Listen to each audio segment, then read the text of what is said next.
اللهم صل على سيدنا محمد وعلى آل سيدنا محمد وبارك وسلم.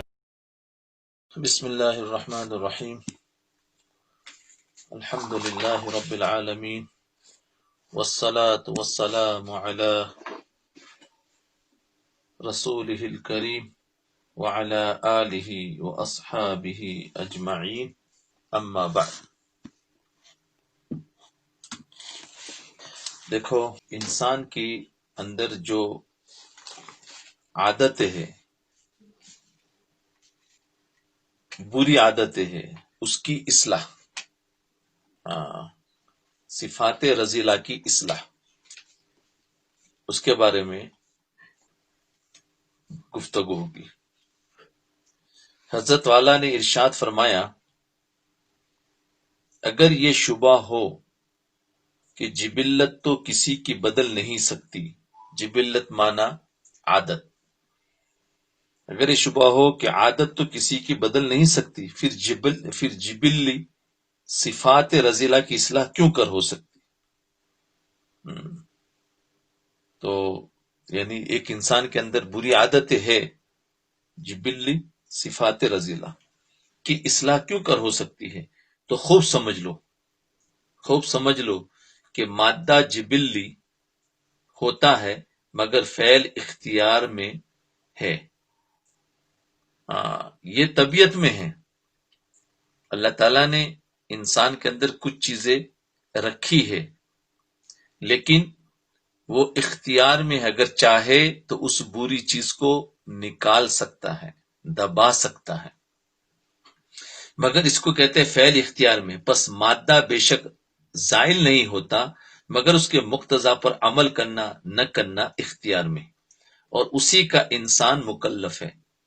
اور بار بار اس مقتضا کی مخالفت کرنے سے وہ مادہ بھی ضعیف ہو جاتا ہے. یہ تو حضرت تھانوی رحمۃ اللہ علیہ کی باتیں تھی. اب اس کو آسانی کے ساتھ سمجھیے. اس ملفوظ سے حضرت والا یہ بتلانا چاہتے ہیں کہ بعض اوقات یہ شبہ پیدا ہوتا ہے کہ انسان کے اندر جتنی صفات رذیلہ ہوتی ہے، جتنی بری صفات ہوتی ہے، بسا اوقات انسان کے اندر ان صفات کا مزاج ڈھلا ہوا ہوتا ہے. ان صفات کا مزاج ڈھلا ہوا ہوتا ہے، جس کی وجہ سے یہ کہا جاتا ہے کہ صفات جبلی ہے، یعنی فطری ہے. بعض صفات انسان کی عادت ہو گئی ہوتی ہے تو ہم سمجھتے ہیں کہ یہ تو اس کی طبیعت ہے. نہیں، اس پر محنت کریں گے تو انسان کے اندر اختیار ہے کہ اس پر عمل نہ کرے. اب مثال سے بات سمجھ میں آئے گی. مثلا کسی شخص کے بارے میں مشاہدے سے یہ بات واضح ہوتی ہے کہ اس کے اندر غصہ زیادہ ہے. اب غصہ کا زیادہ ہونا یہ اس کی اندر ایک صفت ہے، عادت ہے، اس کی طبیعت ہے. بہت سے لوگ ایسے ہوتے ہیں جن کے اندر غصہ بہت کم ہوتا ہے. فطری اور پیدائشی طور پر وہ نرم مزاج ہوتے ہیں، اور بعض لوگ ان کو غصہ بہت کم آتا ہے.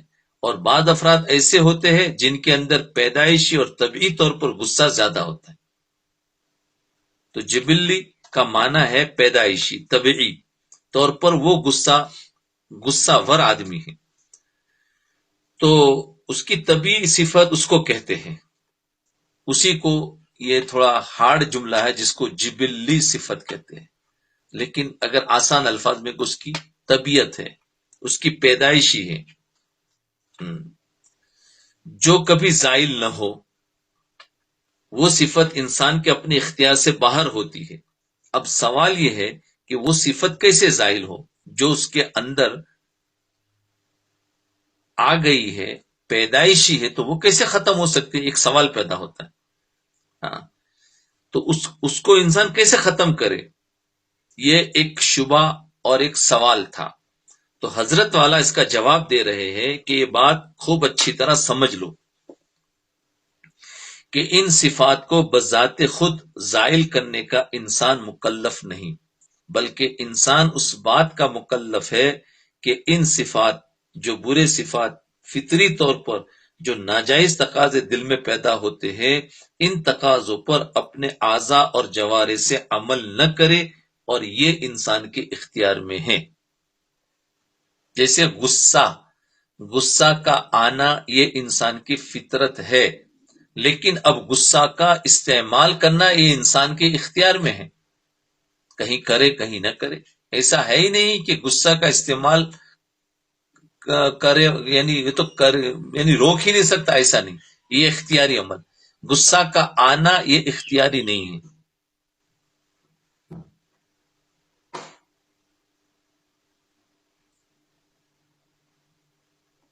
زائل نہ ہو یعنی ختم نہ ہو، ختم نہ ہو۔ تو یاد رکھے،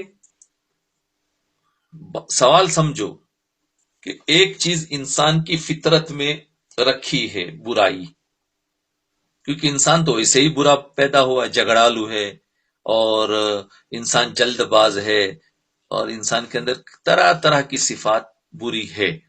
تو فرمایا اب وہ کیسے نکل سکتی ہے جبکہ وہ تو پیدائشی ہے؟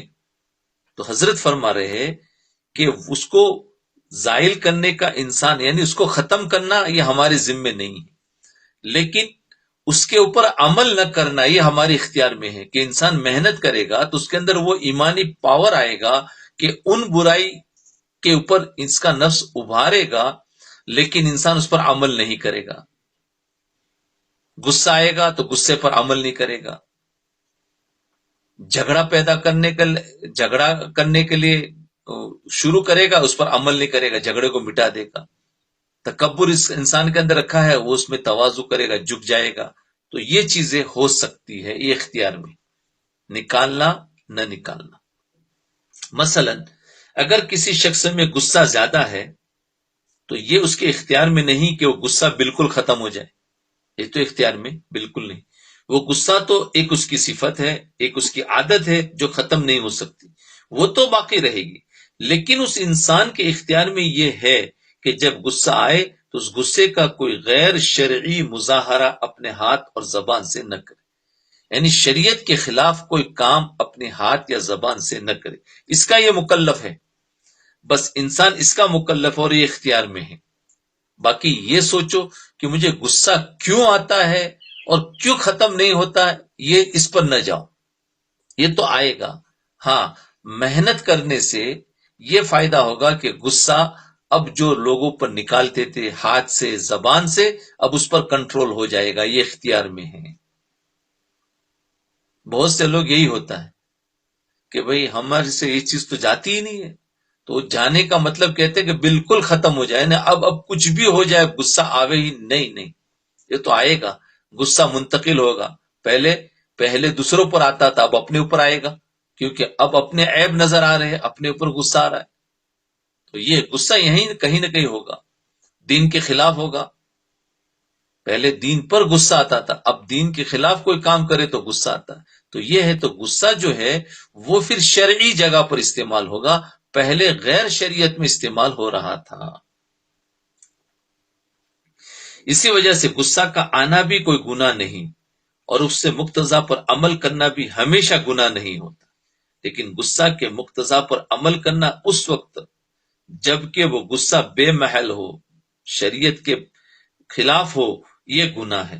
مثلا ایک شخص نے آپ کے اوپر حملہ کر دیا، اب آپ کو اپنی جان بچانے کے لیے اور اپنا مال بچانے کے لیے اس کا دفاع کرنے کی ضرورت ہے، اور اس حملہ کرنے کے نتیجے میں جو غصہ آیا ہے اس کے مقتضا پر عمل کرنے کی ضرورت ہے۔ اب اگر اس موقع پر آدمی تواضع سے کام لینے لگے تو یہ درست نہیں، بلکہ اس موقع پر غصے کے مقتضا پر حد کے اندر رہتے ہوئے عمل کرنا جائز ہے، یعنی غصے کے تقاضے پر حدود کے اندر رہتے ہوئے غصہ کرنا اس کے اوپر جس نے ہم پر حملہ کیا جائز ہے۔ اب یہاں پر نیچا نہیں بننا ہے۔ تو معلوم ہوا غصہ شریعت کے خلاف کوئی کام نہ کرے، شرعی حدود کے اندر اگر غصہ نکل رہا ہے تو کوئی حرج نہیں۔ لیکن جہاں غصہ کے نکالنے پر عمل کرنا جائز نہیں، یا جائز تو ہے مگر مناسب نہیں، مثلا ابتدا جو سالک شیخ سے تعلق قائم کرتا ہے، ابتدا جو سالک شیخ سے تعلق قائم کرتا ہے تو شیخ اس کو یہ بتاتا ہے کہ تم غصہ بالکل مت کرنا، نہ تو جائز غصہ کرنا اور نہ ہی ناجائز غصہ کرنا، یعنی جائز غصہ کرنے کا جائز محل ہو وہاں بھی غصہ نہ کرنا، کیونکہ ابھی اگر جائز جگہ پر بھی تم نے غصہ کرو گے تو اندیشہ اس بات کا ہے کہ کہیں ناجائز غصے میں نہ پڑ جاؤ، کیونکہ ابھی غصہ پر قابو پیدا نہیں ہوا۔ تو اس کو کہتے ہیں نا کہ وہ جائز کام بھی چھڑا دیتے ہیں تاکہ وہ نفس جو موڑا ہوا ہے نا تو اس کو دوسری سائڈ موڑنا ہے۔ اب مثال یاد آ گئی کہ وہ ایک کاغذ کو موڑ دیا، تو حضرت نے بتایا تھا، تو فرمایا اب اس کو سیدھا کرو، نہیں ہوگا، اس کو دوسری سائڈ موڑ دو۔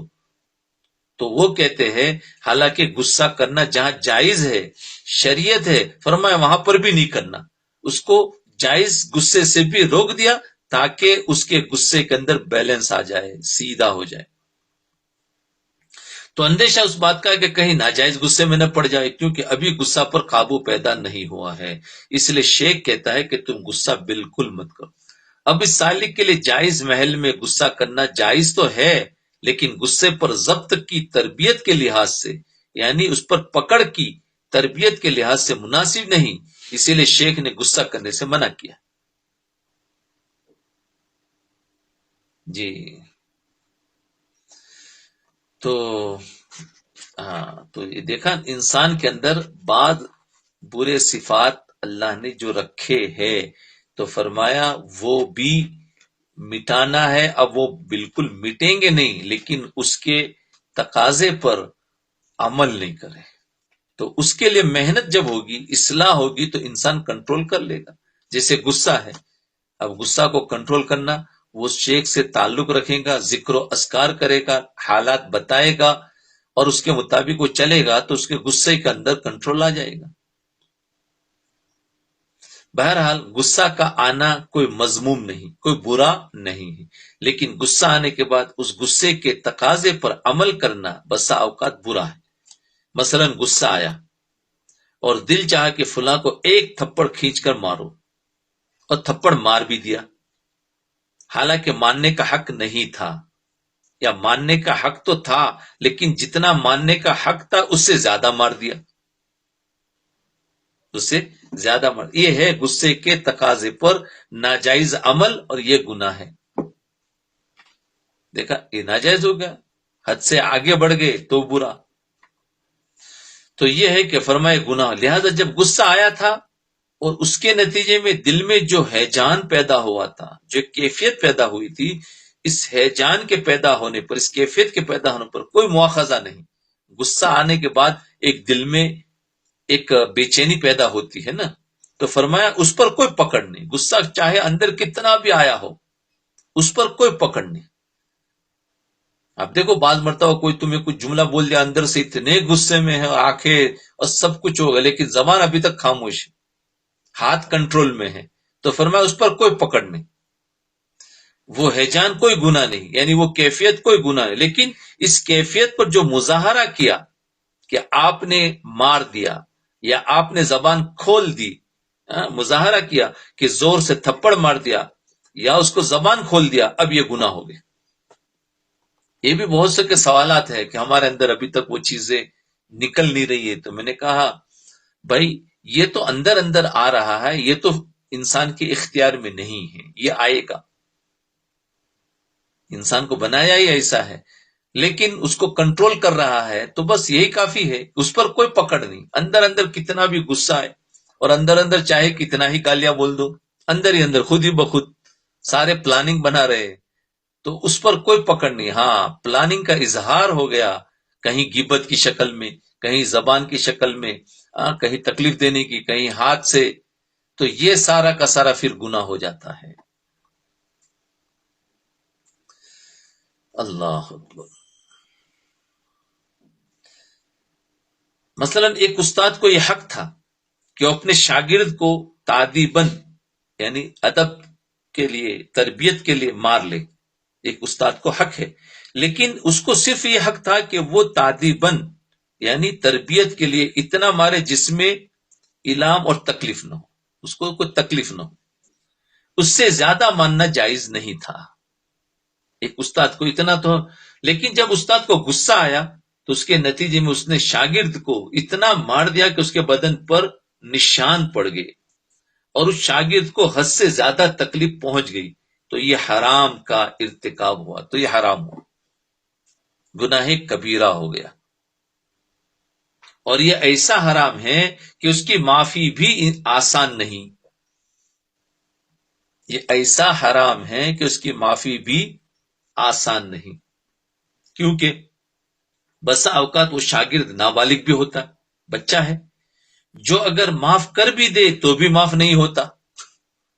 بچے کو اگر مار دیا اور بچے نے معاف کر بھی دیا تو معاف نہیں ہوتا، اس لیے یہ بڑا خطرناک گناہ سرزد ہوا جس کا محرک یہی غصہ تھا۔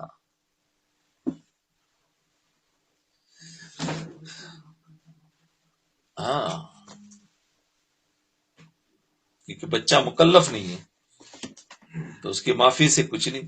اب دیکھیے کہ اس ہیجان کا پیدا ہونا تو گناہ نہیں تھا، یہ کیفیت اندر سے جو پیدا ہوئی،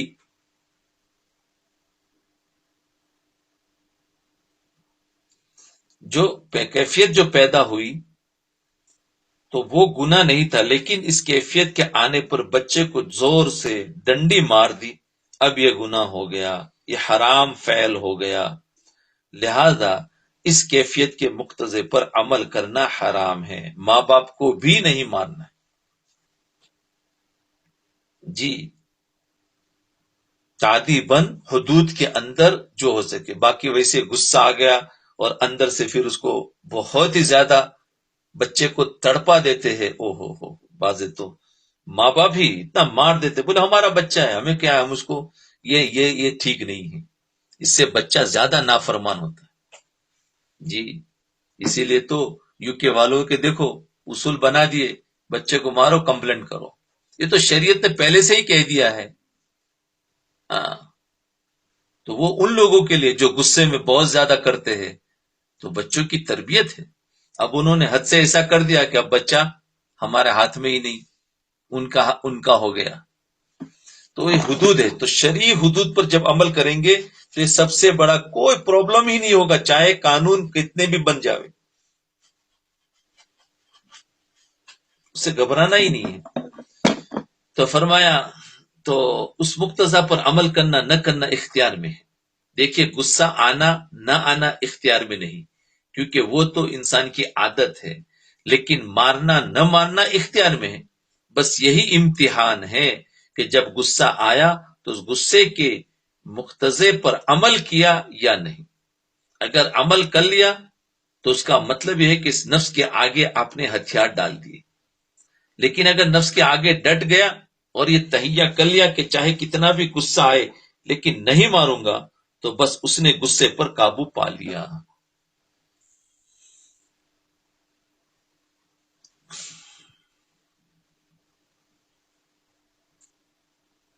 اسی طرح طبیعت میں ہیجان اور اشتعال پیدا ہوا، وہی کیفیت پیدا ہوئی غصے کے وقت جو ہوتی ہے، اسی کو ہیجان کہتے ہیں، اور دل چاہا کہ فلاں شخص کو خوب گالیاں دوں، اندر اندر ہے، اس کے ماں باپ کو اور اس کے خاندان کو گالیاں دوں اور سب کو برا بھلا کہو، یہ سب اندر اندر کیفیت پیدا ہوئی، اور ہوتا ہے نا غصے میں، کہ نہیں ہوتا آپ لوگ کو؟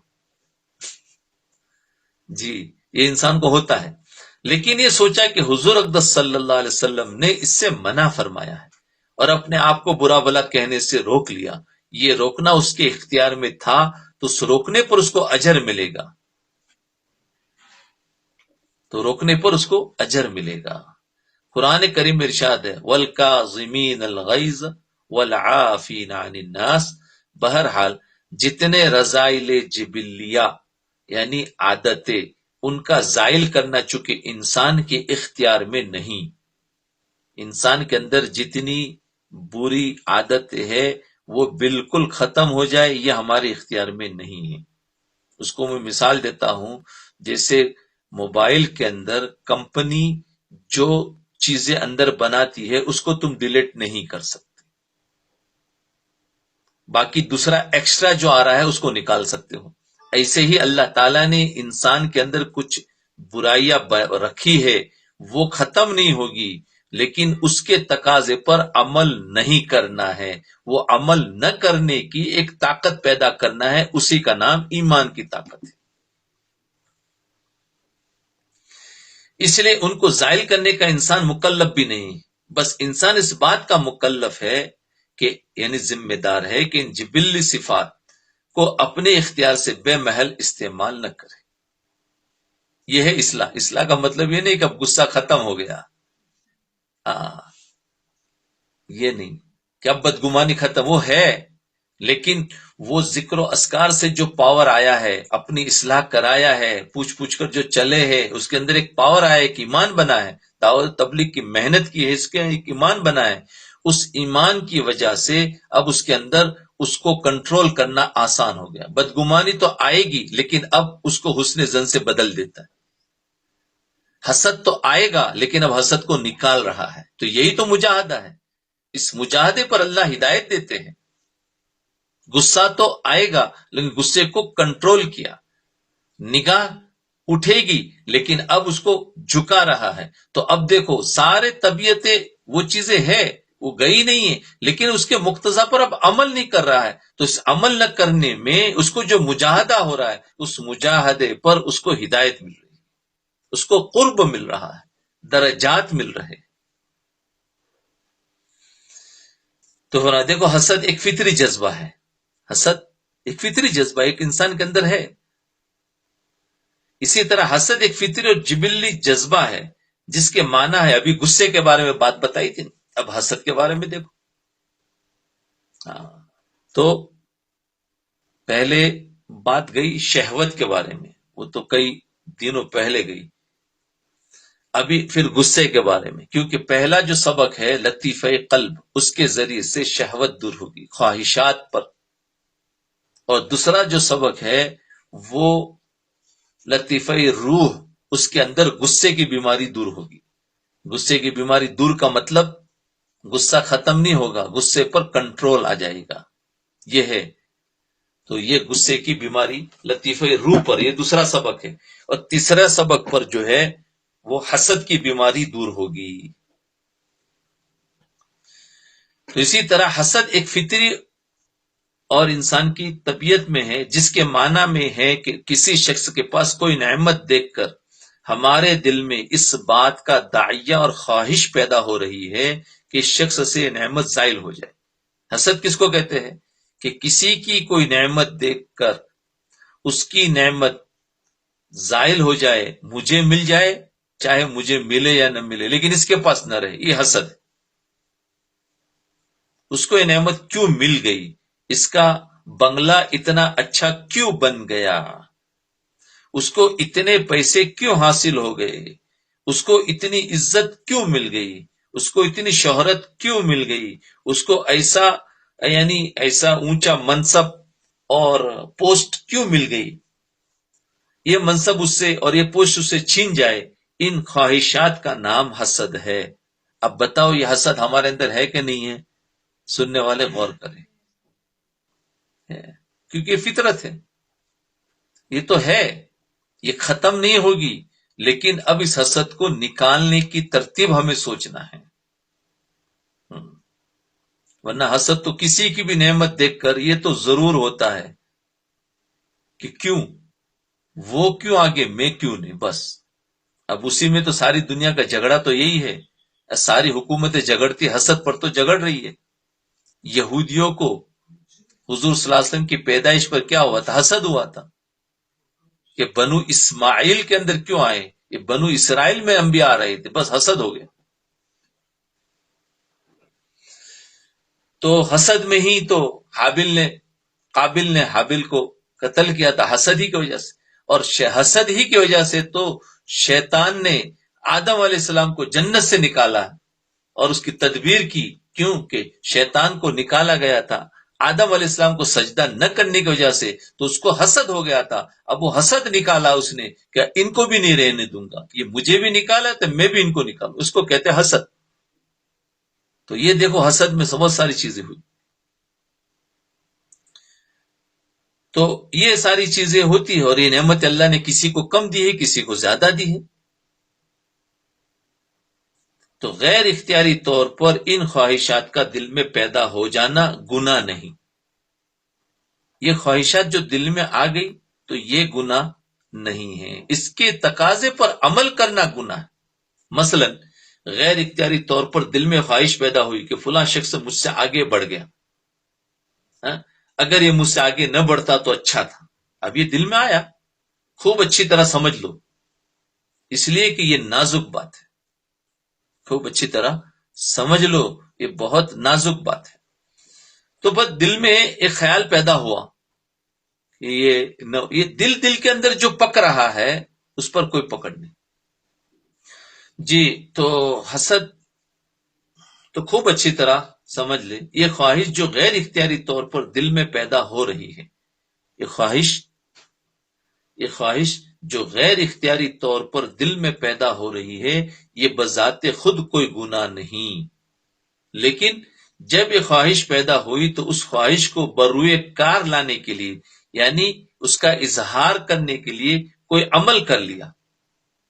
اس کا اظہار کرنے کے لیے کوئی عمل کر لیا. مثلا یہ دعا کر لی کہ اللہ اس کی یہ دولت چھین جائے، یا اللہ وہ ہلاک ہو جائے، وہ اس کا ایسا ہو جائے ویسا ہو جائے.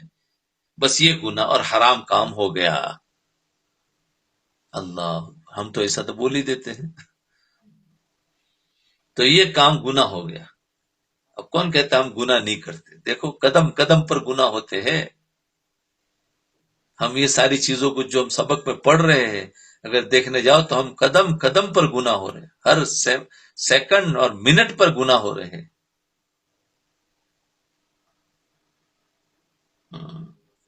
فرمائے یہ خواہش جو غیر اختیاری طور پر دل میں پیدا ہو رہی ہے کہ اس کا ایسا ہو جاتا، اس کا ایسا ہو جاتا، یہ بذات خود کوئی گناہ نہیں. لیکن جب یہ خواہش پیدا ہوئی تو اس خواہش کو اظہار کرنے کے لیے کوئی عمل کر لیا. مثلا یہ دعا کر لی کہ اللہ اس کی دولت چھین جائے، بس یہ گناہ اور حرام کام ہو گیا. اس لیے کہ اس خواہش کے داعیہ اور اس کے تقاضے پر عمل کر لیا. یا مثلا اس کی کسی سے شکایت کر دی کہ فلاں آدمی کو تم نے ملازم پر رکھ لیا ہے، ارے وہ تو ایسا ہے ویسا ہے، تم اس کو جانتے نہیں ہو، بس تم اس کو جانتے نہیں ہو. تو یہ ہے کسی نے اس کو کام پر رکھ لیا، وہ تو صحیح آدمی نہیں ہے، تم اس کو ملازمت سے نکال دو، بس یہ عمل حرام ہو گیا. یہ عمل حرام ہو گیا. ہوتا ہے نا، کسی کو حسد ہوتی ہے، آگے کیوں بڑھ رہا ہے اس کی تو اس کو نکال، اس کو کہتے بھائی اس کو نکال دو. یا کسی سے اس کی برائی کر دی کہ وہ تو ایسا ہے، یا کسی بہانے سے اسے رسوا کرنے کی کوشش کر ڈالی، بس یہ سب حرام ہے. یہ سب حرام ہے. اللہ ہم سب کی حفاظت فرمائے. یہ بہت ہو رہا ہے اس وقت میں، اتنا حسد ہو رہا ہے ایک دوسرے پر جس کی کوئی انتہا نہیں. دوست بن کے ساتھ میں رہتے ہیں لیکن اندر سے حسد بھرا ہوا ہوتا ہے. وہ دوستی کے رنگ میں اس کو کاٹ رہے ہوتے ہیں. اللہ ایسے لوگوں سے ہم سب کی حفاظت فرمائے. یہ نیچے سے لے کر عام تک، خصوصی اور حکومتیں تک میں بھی دوستی کے رنگ میں ایک دوسرے کو کاٹ رہے ہوتے ہیں. یہ بہت خراب چیز ہے.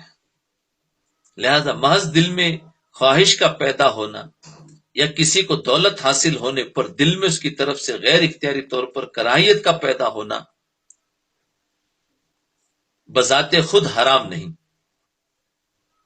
بذات خود حرام نہیں جب تک انسان اس کے تقاضے پر عمل نہ کرے.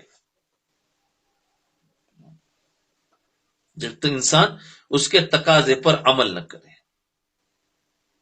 لہذا خواہش جو دل میں پیدا ہو رہی ہے یہ حسد ہے. خواہش پیدا ہو رہی ہے، اسی کا نام تو حسد ہے. لیکن یہ حسد حرام کی حد تک نہیں پہنچا، حرام نہیں ہوا، یہ تو غیر اختیاری ہے. یہ تو کہا یہ تو اس کو جبلی صفات ہے، ایک انسان کی طبیعت ہے کہ انسان ہمیشہ کسی کو آگے بڑھتا ہوا دیکھ نہیں سکتا. انسان کبھی کسی کو آگے بڑھتا ہوا دیکھ نہیں سکتا. تو یہ تو ہے. اب اس کے اوپر عمل نہ کرے، اس کو کنٹرول کرے، اس کی تعریف کرے، اس کا علاج کرے، یہ اسی کا نام تو اصلاح ہے. اسی کا نام تو والذین جاہدوا مجاہدہ ہے. جی یہ چیز ہوتی رہے. آج ہر دین کے کام کرنے والوں میں بھی حسد، ایک عالم کو دوسرے عالم پر حسد، ایک بزنس والے کو دوسرے بزنس والے پر حسد، ایک ڈگری والے کو دوسرے ڈگری والوں پر حسد، ہر ایک میں ہے. ایک حکومت کو دوسرے حکومت والے پر حسد. ہاں کیونکہ یہ تو وہیں سے چلا ہے، شیطان نے سب سے پہلے کیا ہے، اور اس کی ذریت آدم علیہ السلام کے ساتھ میں قابل نے حابل کے ساتھ کیا اور چلتا آیا.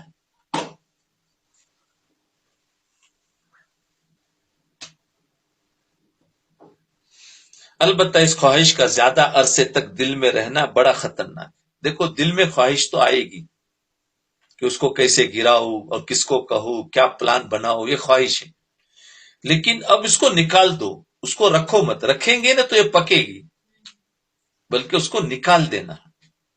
اس لیے فرمایا اس کو زیادہ عرصے تک رکھنا نہیں ہے، بڑا خطرناک ہے، پھر وہ کہیں نہ کہیں وہ نکلے گا.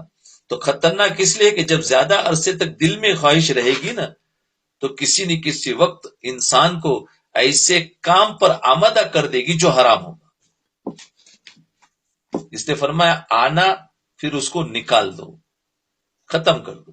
اور بہت ممکن ہے کہ اس وقت آدمی کو اس کا احساس بھی نہ ہونے پائے کہ میرا یہ فعل، میرا جذبہ حسد کی کار فرمائی ہے. بعض مرتبہ کیا ہوتا ہے، انسان کے دل میں تھا، نکالا نہیں تھا، اب وہ چلا، اب وہ تو بھول گیا ہے، لیکن کسی جگہ پر وقت آیا اور وہ سارا کا سارا نکال دیا. اس کو پتا بھی نہیں ہے کہ یہ میرا وہ فعل جو حسد کا تھا وہ آج نکل رہا ہے. ہوتا ہے نا کوئی 2 سال کی دشمنی 2 سال کے بعد نکالتے، کوئی 10 سال کے بعد نکال رہا ہے. یہ عجیب ہوتا ہے کہ اب حسد تو اس وقت ہوا تھا، موقع ملا نہیں، نکالا دل سے تھا نہیں، اب جب موقع آ گیا اب اس کو نکال رہا ہے، 10 سال کے بعد نکال رہا ہے. اللہ اللہ اللہ، یہ بہت ہو رہا ہے.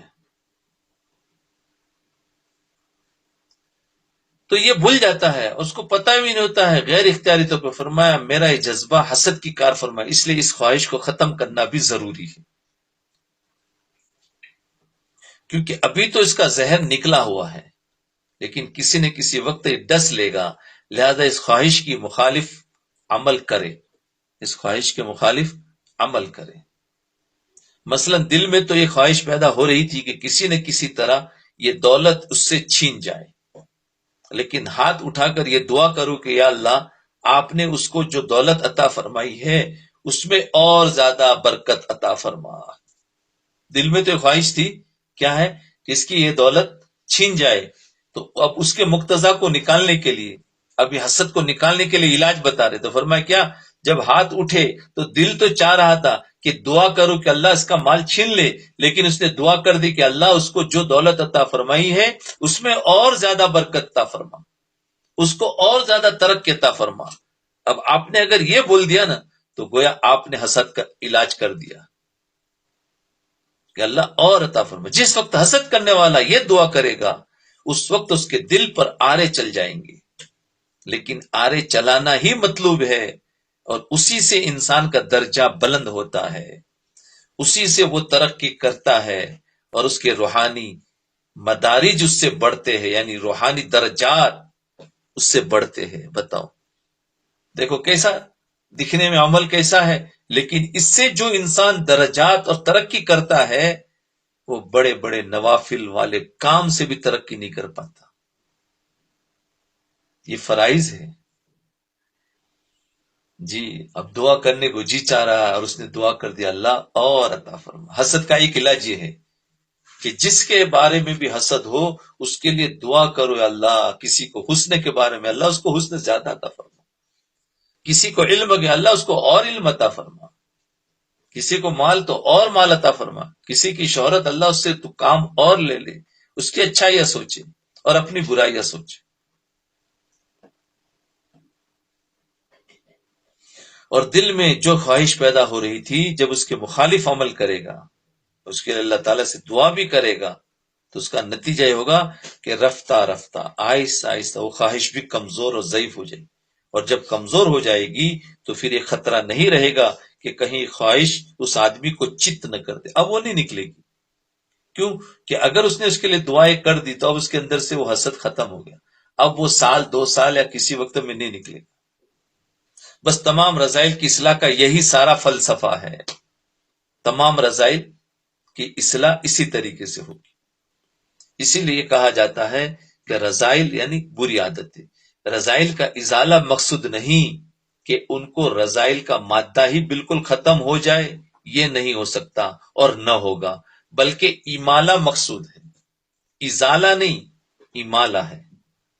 دیکھو، ایک ازالہ یاد رکھنا یعنی ختم کر دینا، امالہ اس کو گما دینا، امالہ کہتے ہیں اس کا گما دینا، تو وہ چیز ختم نہیں ہو سکتی، ہاں اس جذبے کو گما دو۔ امالہ مقصود ہے کہ صحیح محل پر ان کا استعمال ہو، صحیح جگہ پر استعمال، غلط جگہ پر استعمال نہ۔ البتہ اسی امالے کو بعض اوقات مجازن ازالہ بھی کہہ دیا جاتا ہے، اس امالے کو ہی کہتے ہیں کہ اب اس کے اندر سے حسد ختم ہو گیا، اس کو کہتے ہیں ازالہ، مجازن کہتے ہیں، یعنی وہ یوں کہا جاتا ہے کہ حسد ختم ہو گیا، حالانکہ وہ ختم نہیں ہوا، اب اس کی صحیح جگہ پر استعمال ہو گیا۔ کہ جب حسد کے تقاضے پر عمل نہیں کیا گیا تو گویا حسد ہے ہی نہیں اور زائل ہو گیا، لیکن وہ اندر موجود ہے، جہاں غفلت آئے گی پھر وہ نکلے گا۔ اس لیے فرمایا موت تک محنت کرتے رہو، دین کی محنت سے چھٹی نہیں ہے۔ دنیا کے کاموں کی محنت میں تو چھٹی ہے ہفتے میں ایک دن، لیکن دین کے کاموں میں چھٹی نہیں ہے، وہ تو موت کے بعد ہمیشہ کی چھٹی جی۔ پھر وہاں اجر ملے گا۔ تو نماز کی کبھی آج تک چھٹی ہے کہ چلو بھائی ہفتے میں ایک دن ہے تو جمعہ میں صرف ایک نماز ہے، باقی 4 معاف ہے کیونکہ اللہ کی طرف سے چھٹی نہیں؟ نماز ہے تو برابر چلتی رہے گی، روزے کی بھی برابر چلتے رہیں گے۔ تو ایسے ہی تو یہ ہے کہ ہماری یہ ہے کہ زائل نہیں ہوگا، تو دین پر محنت کریں گے تو یہ امالہ ہوتا رہے گا، تقاضے پر عمل نہیں کرے گا، جہاں غفلت آئے گی تو پھر وہ اس سے گناہ ہو جائے گا۔ اس لیے فرمایا گناہ کے لیے پھر اللہ تعالیٰ نے توبہ کا دروازہ رکھا ہے۔ کیوں کہ بندہ محنت کرے گا گناہ سے بچنے کی، ذرا غفلت آئے گی ہو جائے گی غلطی، اس لیے فرمایا توبہ کر لو، پھر بچے گا، پھر غفلت آئی پھر گناہ ہو جائے گا، تو یہ کچھ نہ کچھ ہوتا رہے گا۔ تو حضرت شاہ ولی اللہ صاحب رحمۃ اللہ علیہ حجت اللہ البالغہ میں لکھا ہے کہ انسان کے اندر جتنی صفات رذیلہ ہے، بری صفات ہے، یہ سب بقا نوع انسانی کے لیے ناگزیر ہے، بقائے نوع انسانی کے لیے ناگزیر ہے۔ یہ اگر نہ ہو تو انسان کی نسل ہی باقی نہ رہے، یعنی جتنی صفات برے ہیں وہ ساری کی ساری ایک اعتبار سے اچھی بھی ہے۔ تو وہ فرماتے ہیں، شاہ ولی اللہ رحمۃ اللہ علیہ فرماتے ہیں کہ اگر یہ صفات انسان کے اندر نہ ہو تو انسان باقی ہی نہیں رہ سکتا، کچھ کام ہی نہیں کر سکتا۔ اس لیے فرمایا نا، اس کی جو شریعت کے خلاف تقاضے ہے اس پر عمل نہ کرے، شریعت پر عمل کر لے، تو یہ صفات اچھی چیز ہے۔ اب غصہ اگر نہ ہو تو انسان اپنا دفاع کیسے کرے گا، اپنے مال کی حفاظت کیسے کرے گا؟ ہاں بھائی مال سامنے جا رہا ہے اور اس کو غصہ ہی نہیں ہے، کچھ بھی نہیں، تو وہ تو بیچارے کا مال بھی جائے گا، سب کچھ چھین لیا جائے گا، مار بھی کھاتا رہے گا۔ تو غصہ اچھی چیز ہے کہ اس سے اپنا دفاع تو کرے، اپنے مال کی حفاظت تو کرے، تو یہاں پر استعمال کرو، یہاں پر شریعت اجازت دی ہے۔ ہاں دوسرے کو ناحق ماننا، دوسرے کو تکلیف دینا، یہاں سے بچنا ہے۔ تو یہ فرماتے ہیں کہ انسان کے لیے ناگزیر ہے، یعنی مشکل ہے، یہ اگر نہ ہو تو انسان کی نسل ہی باقی نہ رہے۔ فرماتے ہیں کہ اگر انسان کی طبیعت میں غصہ بالکل نہ ہو تو وہ مرے گا، اس لیے کہ جب کوئی درندہ، جب کوئی شیر یا کوئی پھاڑ کھانے والا جانور اس پر حملہ کرے گا تو اس کو غصہ ہی نہیں آئے گا۔ اب شیر، سانپ، بچھو اس پر حملہ کریں گے اور وہ اپنی جگہ پر بیٹھا رہے گا، بولے بس بیٹھے رہو، اب اس کو غصہ ہی نہیں آئے گا، تو اس کا نتیجہ ہوگا کہ وہ مرے گا۔ یا مثلا دشمن نے حملہ کر دیا لیکن اس کو غصہ ہی نہیں آ رہا ہے، ایسا معلوم ہو رہا ہے کہ وہ انسان نہیں ہے بلکہ پتھر ہے، نتیجہ یہ ہوگا کہ دشمن اس کو ختم کر دے گا۔ اس لیے اپنے دفاع کے لیے غصہ ضروری چیز ہے۔ اب جس کے غصہ ہی نہ ہو تو پھر وہ آدمی کیا کرے؟ کچھ بھی نہیں، وہ تو مردہ ہو گیا۔ اسی طریقے شہوت ہی نہ ہو تو وہ بھی بیکار ہے، اور شہوت حد سے آگے نکل جائے تو بیکار، حد سے اتر جائے تو بیکار، حدود کے اندر رہے تو نعمت۔ ایسے غصہ بھی حد سے آگے نکل جائے تو گناہ، اور حد سے اتر جائے تو بھی بیکار۔ حدود کے اندر رہنا ہے ہر چیز کے اندر۔ اسی طرح فرمایا کہ شہوت بھی اس کے بغیر بقائے نو انسانی نہیں، یعنی انسان باقی نہیں رہ سکتا۔ اگر صحیح جگہ پر شہوت نہ ہو، شوہر کو بیوی کے ساتھ شہوت نہ ہو تو کیا نسل چلے گی؟ نہیں چلے گی۔ اس لیے بقا نوع انسانی کے لیے، یعنی انسان کی بقا کے لیے ان سارے رذائل کا ہونا ضروری ہے۔ یہ ہے تو بری صفت، صحیح جگہ استعمال کرے تو نعمت ہے۔ تو فرمایا رذائل کا ہونا ضروری ہے۔ خرابی اس وقت پیدا ہوتی ہے جب ان کا غلط جگہ پر استعمال ہو، مثلا غصہ کا غلط جگہ پر استعمال ہو یا شہوت کا غلط جگہ پر استعمال ہو تو اس وقت یہ رذائل برے ہیں۔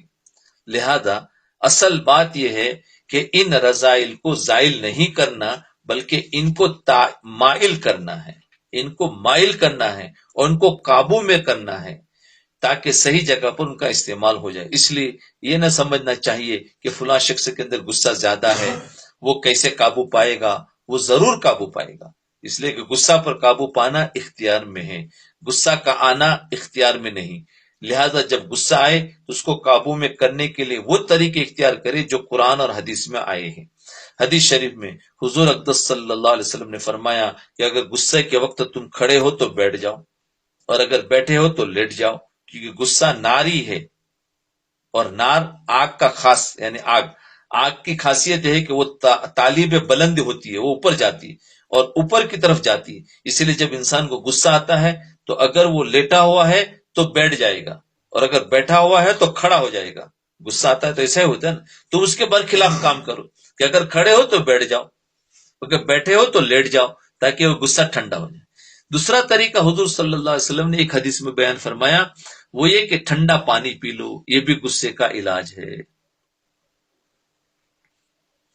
غصے کو ختم کرنے کا ایک طریقہ یہ ہے کہ اس وقت یہ تصور کرو کہ مجھ کو اس شخص پر اتنی زیادہ قدرت نہیں ہے جتنی اللہ تعالیٰ کو مجھ پر قدرت حاصل ہے۔ یہ وہ مراقبہ ہے جو حضور صلی اللہ علیہ وسلم نے حضرت صدیق اکبر رضی اللہ عنہ کو بتایا تھا۔ وہ ایک مرتبہ اپنے غلام کو مار رہے تھے، جب آپ صلی اللہ علیہ وسلم نے مارتے ہوئے دیکھا تو فرمایا یعنی اللہ تعالیٰ تم پر اس سے زیادہ قدرت رکھتے ہیں، جتنی قدرت جتنی طاقت تم اس پر رکھتے ہو، تم اس پر اتنا غصہ کر رہے ہو، اگر اللہ میاں نے تم پر اتنا غصہ کر لیا تو تمہارا کیا حشر بنے گا؟ تو اس کو سوچ لے۔ لہذا جب غصہ آئے اگر اس وقت یہ طریقہ اختیار کرو گے تو اس کا نتیجہ یہ ہوگا کہ وہ غصہ جب آیا تھا تو اس وقت وہ غیر اختیاری تھا، لیکن جب اس کے تقاضے پر عمل نہ ہوا تو تم اس کے شر سے بچ گئے، اور غصہ جو ایک رذیلہ تھا، برائی تھی، وہ مائل ہو گیا اور اپنے صحیح محل پر برقرار رہا۔ اللہ تعالی ہم سب کو ان باتوں پر عمل کرنے کی توفیق عطا فرمائے۔ تو آج کی بات کیا تھی؟ آج کا خلاصہ فرمایا انسان کے اندر جو صفات برے ہیں وہ ختم تو نہیں ہوتے ہیں، اس کو دبانا ہے تاکہ اس کے برے تقاضے پر عمل نہ ہو، صحیح جگہ پر استعمال ہو۔ بس یہ خلاصہ ہے، اسی کو سمجھائے سب چیزیں۔ مراقبہ کر لے، آنکھوں کو بند کر لے، گردن کو جھکا لے، اور یہ تصور کرے کہ اللہ کی رحمت آ رہی ہے، میرے دل میں سما رہی ہے، میرے دل سے ظلمت و سیاہی دور ہو رہی ہے، میرا دل کہہ رہا ہے اللہ اللہ اللہ۔